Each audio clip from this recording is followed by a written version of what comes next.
वैज्ञानिकों के बारे में छोटा सा परिचय अमूमन स्कूल की किताबों में होता है और मीडिया में नेता, खिलाड़ी, फिल्म स्टार और आजकल सीमा अंजू टाइप मुद्दे छाए रहते हैं। लेकिन चंद्रयान 3 की सफलता ने थोड़े वक्त के लिए ही सही पर देश के असली नायकों पर बात करने का मौका मुहैया करा दिया है।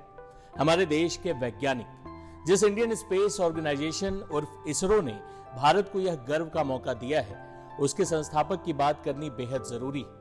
चंद्रयान 3 का लैंडर विक्रम, जिन विक्रम अंबालाल साराभाई के नाम पर है, उनकी बात करनी बेहद जरूरी है। पंडित नेहरू ने विक्रम साराभाई के कहने पर ही इसरो की स्थापना में उनकी मदद की।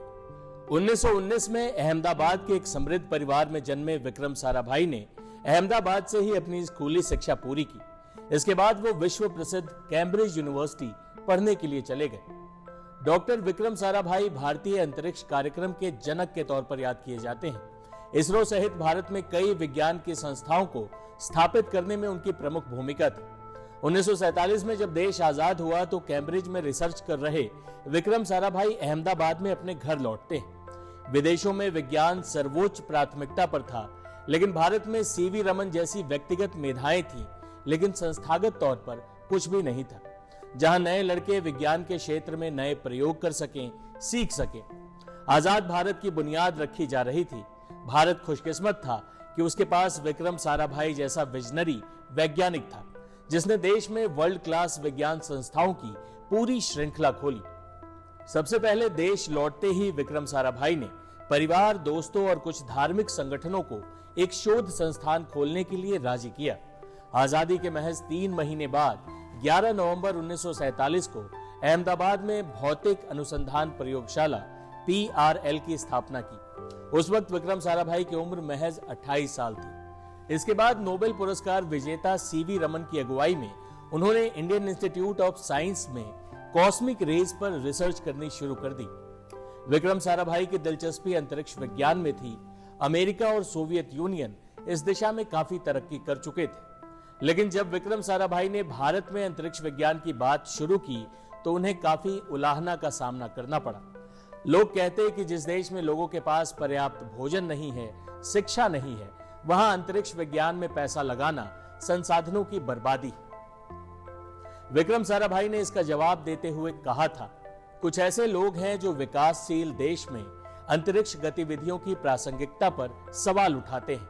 हमारे लिए उद्देश्य की कोई अस्पष्टता नहीं है। हमारे पास चंद्रमा या ग्रहों की खोज में आर्थिक रूप से विकसित देशों के साथ प्रतिस्पर्धा करने की कोई कल्पना नहीं है, लेकिन हम आश्वस्त हैं कि यदि हमें राष्ट्रीय स्तर पर और राष्ट्र के समुदायों में एक सार्थक भूमिका निभानी है तो हमें मनुष्य और समाज की वास्तविक समस्याओं के लिए उन्नत टेक्नोलॉजी के इस्तेमाल में किसी से पीछे नहीं रहना चाहिए।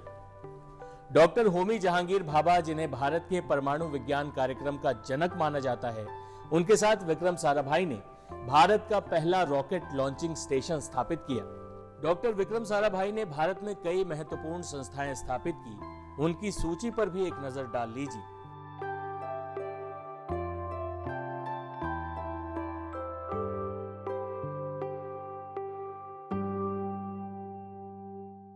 तीस सितंबर 1971 को केरल के कोवलम में विक्रम साराभाई का निधन हो गया। डॉक्टर साराभाई के प्रयासों से ही उनके निधन के बाद पहला भारतीय सैटेलाइट आर्यभट्ट 1975 में रूसी कॉस्मोड्रोम से कक्षा में स्थापित किया गया। आज इसरो के वैज्ञानिक न सिर्फ दुनिया से प्रतिस्पर्धा कर रहे हैं, बल्कि उन पर भारी भी पड़ रहे हैं। हमें इस कामयाबी का जश्न मनाना चाहिए और पूरे जोर शोर से मनाना चाहिए।